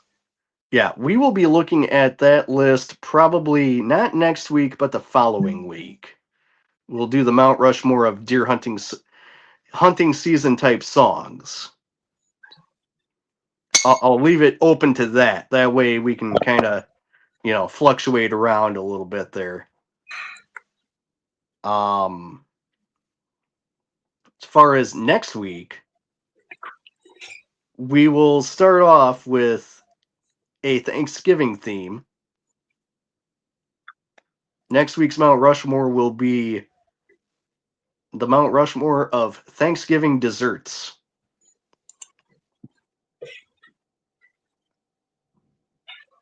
We got a whole ass month, dude. Thanksgiving's on like the third to last day of the month. I mean, we got time. I gotta find my notebook. Hang on here. What's this? Nope. I didn't. That one's in there. Okay, what is it again? Okay, so next week's Mount Rushmore. So that's for the 11/7 episode. Mm-hmm. Will be Thanksgiving desserts.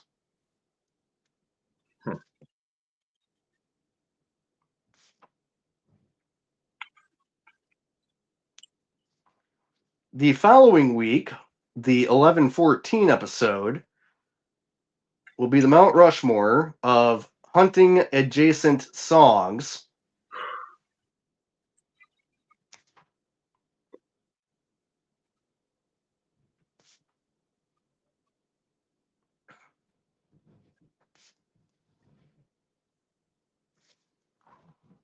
I will probably be looking to do the week of the 21st. So the episode coming out on Friday the 21st will be probably Mount Rushmore of Ooh. I don't know about that. Thanksgiving main dishes. It'll be around that date. I would. Oh boy, that's 21st ain't happening. Well, the 22nd is the first day of the season, right? Correct. Yeah, I would go 20th. Okay, so that's going to be a special Thursday episode. Yeah. Okay, well, that one's going to be Thanksgiving main dishes. Oh, I need a new notebook. Oh, motherfucker. Then I hit that. And now my fucking computer is going to be all out of whack. But I'm okay, though. Hang on. I'll just grab this notebook. That's not... Oh, motherfucker. Hang on here. I gotta touch the wire so it goes back in. This thing it's mentally challenged. I'll keep it PC. There it is. Look, Perfect. see, everything goes poof, and now I'm back to. Don't even bother me. I don't even know. Okay, so the November 20th episode here. Whoa. Well, we'll figure it. Let's just pencil it in. All right. And what is that now? That's going to be Thanksgiving main dishes. Okay. And the 27th is Thanksgiving this year, so I'm going to throw it out to you. Do you want to do the show on the night before Thanksgiving or the Friday after? Neither. Boy. It ain't gonna be the night. Dude, I'm gonna be in bed the night before. I'll go with Friday after. I mean, y'all better be like praying to the gods above that a monster buck comes at some point in time that opening weekend, so Bang dead, and then I don't gotta worry about none of this shit. All right, so we'll tentatively put that down for the 28th. Yes, whatever day it is. Yes.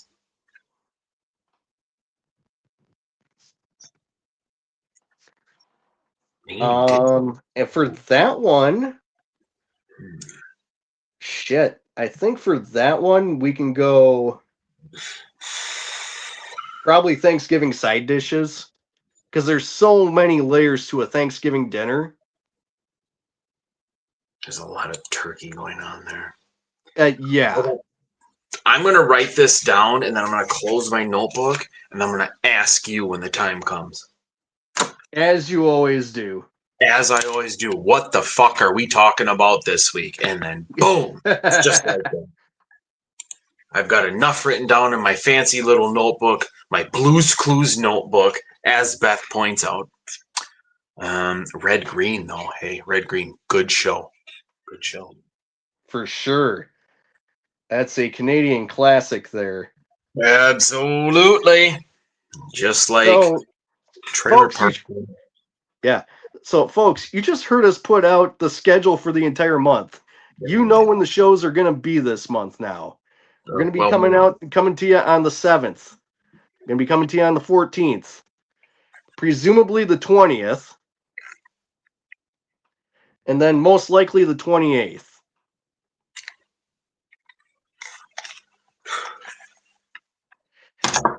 as far as spooky talk and anything else regarding anything that would be like fairly current events type stuff, we will play that by ear.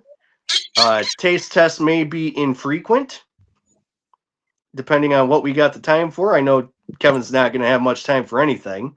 You ain't gonna have time unless, like, I shoot a deer and then be like, venison roast. 10 out of 12. Actually, it'll be a 12 out of 10. My bad. There you go. There's nothing beats a good venison jerky.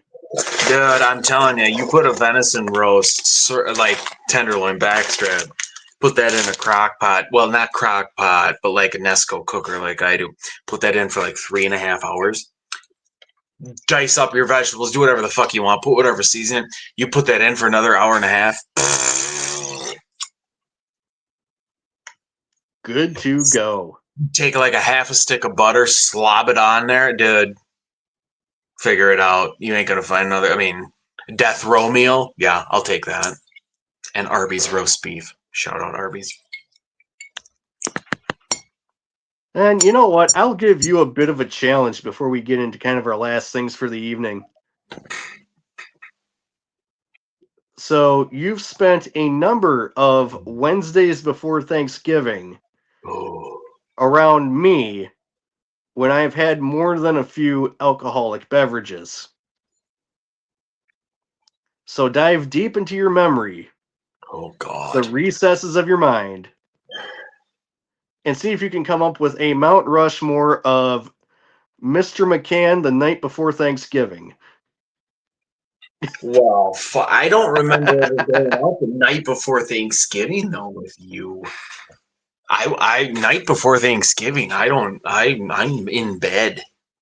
Oh, I'm trying to think. You were out at least once. Well, I mean, what, Linden? Was that? Yeah. Or no? Yeah, where I had to draw you in chalk.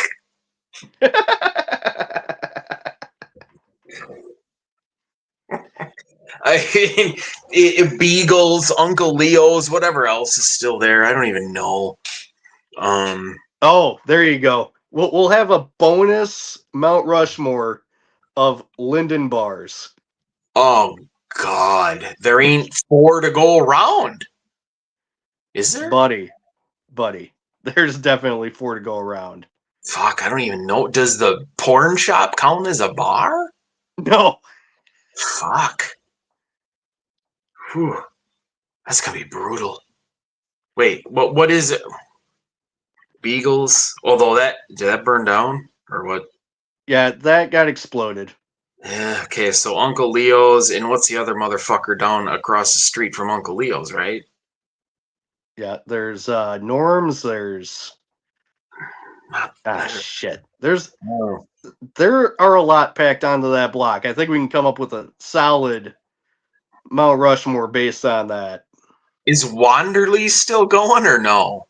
Wonderly's is New Lisbon. Well, yeah, but is it still going? By some miracle, yes. Oh my God.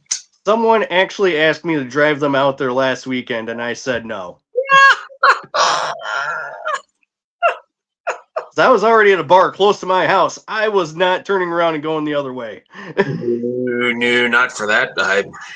Hey. No, dude, it's gotten so much worse since the last time you've been there. Oh my, and that was a minute ago, at least a couple decades. Yeah, back then people actually showed up.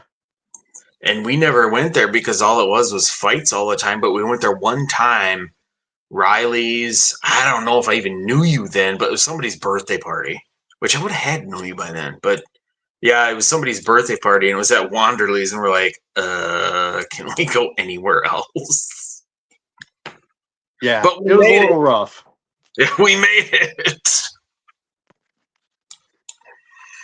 Linden Station. I'm going to zoom in here and see what we got. Oh my God, look at it. Leo's, Swagger Inn. There you go. Norms. Oh my God. Where's Highway 12 from this bullshit? There it is. Holy shit. Look at all the fun we had there. There's only those 3, so I don't know what happened to all the other ones. There are a few with Linden Station addresses that are found in the outskirts. We can squeeze them in. Where's that Jackson's Clinic at? Is that one of them? That's down Highway K. I would think Linden would have more of a claim to that one than Mauston would. I think that's the one I'm thinking of. Yeah. Yeah, that's Highway K, like right by the Sauk County line. You're going into Reedsburg from there. Yeah. Fuck it. Just go out to the porn shop. Oh, Okay, and Beth how does says, Beth boys, know just so you that? know, Friendsgiving is happening. Plans are being made without you. We'll give you the update at a later time. You just said you don't have any friends besides us. And now all of a sudden, bam, it's happening. And you're going to let me know? I doubt it. I doubt Good it. chance I'll know before you know. Yeah, well, most likely. Christ. Who? Because First off, Beth is my BFF now. well, I understand that, but who is Beth talking to besides us that this Friendsgiving is happening? Who do you have? You just said you don't have any friends besides us. Oh God in heaven. Oh God. You are going to be forced to go. You are not volunteering. You're not volunteering to go. You're being voluntold to go. He gone. He gone. He gone. All right. Well, I feel like hanging out for a few more minutes. So, folks, I think we're going to do a little impromptu run of Ask the Widiots Almost Anything. Yeah, and I'm going to ask the fucking Widiots one question right now. Hang on, I got a whole bunch of shit up my asshole. Oh my God, look at my things. Oh no, what happened All kinds here? of shit up your asshole, huh? It's terrible, Corey. Fucking A, man. This time of year too, man. Oh, is that the right? Oh, I think it went up way too. Oh, that's up way too high. Hang on. I got one of these desks that you go up and down with. Hang on. 33-0. 33-0 is where I need to be. And it's not. Oh, it's touchy. It's a touchy fucking thing. Okay. The one who makes me smile. Oh, boy. Brother, you are being voluntold to go. You ain't a kidding on that one. You ain't a kidding on that. It better be to Arby's. That's all. I mean, Friendsgiving. Where are we going? Are we going to Bronco Billy's? I think we're going to Beth's house. That's what the implication I'm getting is. Hey, I'll bring like a pumpkin pie. Or I'll call in 5 pounds of roast beef from Arby's. What's ridiculous, Beth? You need to be more specific. Who's we? The one that makes you smile. Oh God, don't tell me. Oh no. See, here's the thing. I showed her how to hook it up on her TV, and now she can use her phone to talk to everybody when she's watching us. Oh yeah, God. I've already gotten a message from her, so. Oh God. Oh God. Oh, and Beth says Arby's for Thanksgiving is ridiculous. It not is if you not. get that. It's not if you get that delicious. 5 pounds of roast beef in the shape of a turkey. I'm telling you. Everybody laughs, but until you get that 5 pounds of roast beef in your face and you go, holy fuck, and then bam, all of a sudden it's delicious. Watch yourself now. Hey, is Cohen coming to this Friendsgiving? Because he's my friend.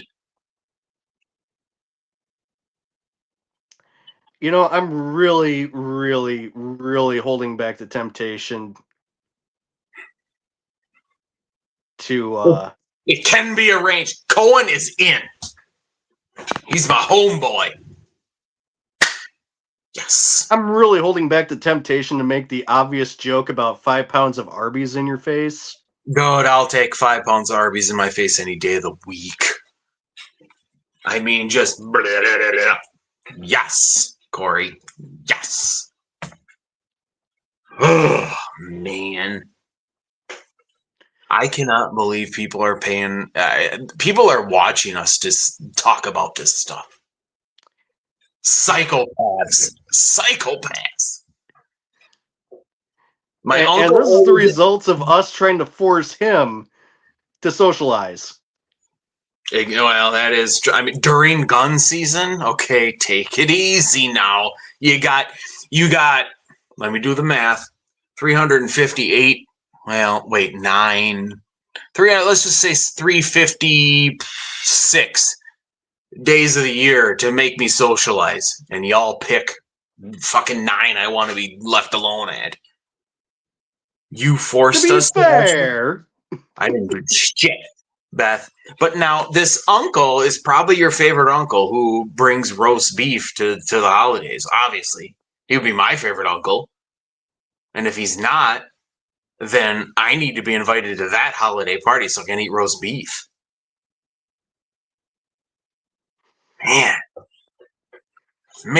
See, confirm. I try and do good things. I'm like, hey, you can watch me on a 42-inch screen, and here she is out talking about Friendsgiving. Oh, my house. Oh, bullshit! It ain't your house. I know where you live. Your house is the location. We're gonna set up shop outside. Fucking boom, done. It's probably gonna be 112 degrees that day because Lord knows it don't fucking get colder than 30 around here no more.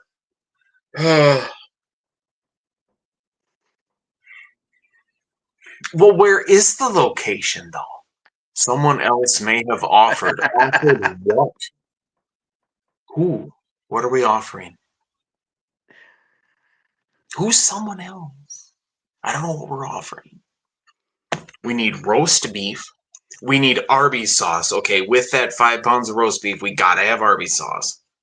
Think about it. I don't even want to think about it, Beth. Oh boy. I don't even want to know. Where is Scully? Ugh. All right. He's in the middle of Area 51 as we speak. He could be. Who the hell knows? Oh God, she make. Oh God. Wait until I see her again. Boy, are we gonna? Yes, we're gonna have words. We're gonna have words. Oh man, what a clusterfuck. That's how we.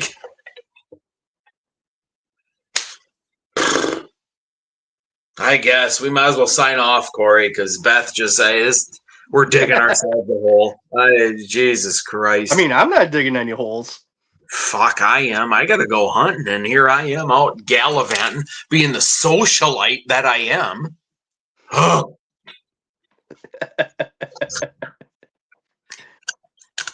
I bit my tongue.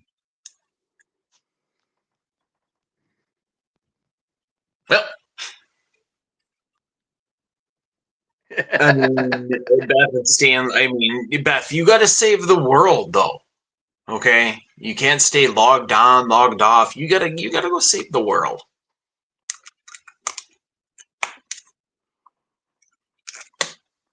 Holy shit, we're almost 2 hours in, Corey. We gotta get the fuck out of here. Yeah, probably for the best. I gotta go gallivant around a cheese factory in the morning and replace bug lights. So, well,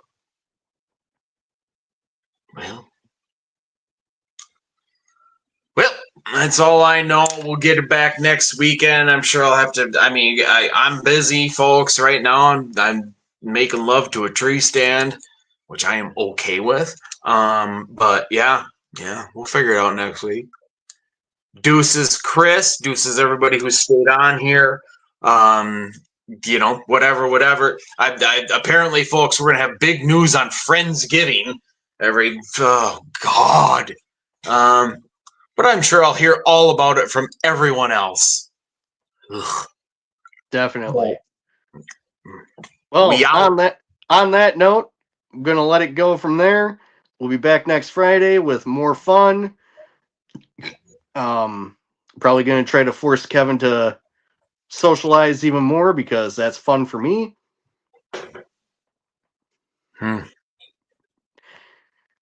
And hey, we're back here 7:30 Friday. We got stuff coming up for you that you'll really enjoy. And on behalf of MCKD and myself, we love most of you. 2 and 2. Deuces.